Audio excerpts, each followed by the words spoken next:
ఈ వీడియోని చూస్తున్నటువంటి ప్రేక్షకులందరికీ నమస్కారం. నేను మీ అడ్వకేట్ నాగేశ్వర్ రెడ్డి.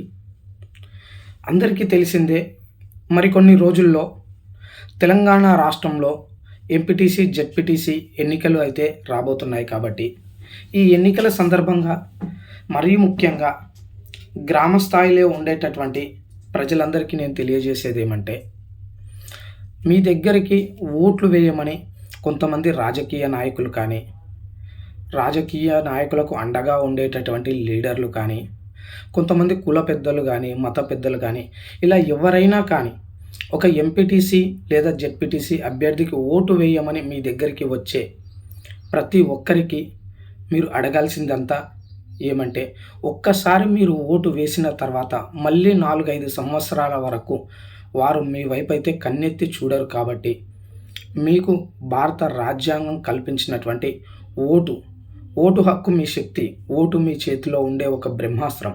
అటువంటి బ్రహ్మాస్త్రాన్ని వాళ్ళు ఇచ్చే డబ్బులకో, మద్యానికో, మరే ఇతర బహుమతులకో వారికి అమ్ముకొని మీకు జరగాల్సినటువంటి అభివృద్ధిని అయితే నాశనం చేసుకోకండి. ఎందుకు అంటే, మనం చూస్తూనే ఉన్నాం, గ్రామాలలో అయితే అభివృద్ధి అంతా కూడా పడకేసింది. ఎక్కడ కూడా అభివృద్ధి లేదు.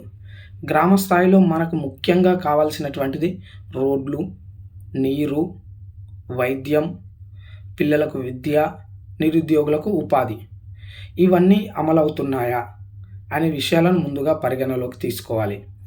ఎక్కడ చూసినా కూడా, ఏ మండలానికి వెళ్ళినా జోగులాంబ, గద్వాల్ జిల్లాలో ఉన్నటువంటి రాజోలి, వడ్డేపల్లి, ఇటిక్యాల, మానవపాడు, ఉండవెల్లి, అలంపూరు, ఐజా, దరూరు, గట్టు, కేటిదొడ్డి, మల్దకల్లు, గద్వాలు, ఇట్లా జిల్లాలో ఏ మండలంలో ఏ గ్రామం తీసుకున్నా కూడా గ్రామాలకు వెళ్ళే రోడ్లు కానీ, గ్రామాలలో ఉండేటటువంటి వార్డులలో రోడ్లు కానీ సక్రమంగా లేక ఎంతోమంది ప్రమాదాల బారిన పడుతున్నటువంటి సంఘటనలు మనం చూస్తూనే ఉన్నాం. ప్రభుత్వ పాఠశాలల్లో కూడా సరైన విద్య అందడం లేదని, వర్షాకాలం వచ్చిందంటే చాలా సమస్యలు ఉన్నాయని, అదేవిధంగా మండలాల్లో ఉన్నటువంటి ప్రభుత్వ ఆసుపత్రుల్లో కూడా సరైన వైద్యం లేక జిల్లా ఆసుపత్రులకు తీసుకువెళ్ళాలి. జిల్లా ఆసుపత్రికి తీసుకువెళ్ళాలంటే రోడ్లు సక్రమంగా లేక ఆలస్యం జరిగి ప్రాణాలు పోయినటువంటి సందర్భాలు కూడా ఎన్నో ఉన్నాయి. కాబట్టి ముఖ్యంగా ప్రజలకు నేను తెలియజేసేది ఏమంటే,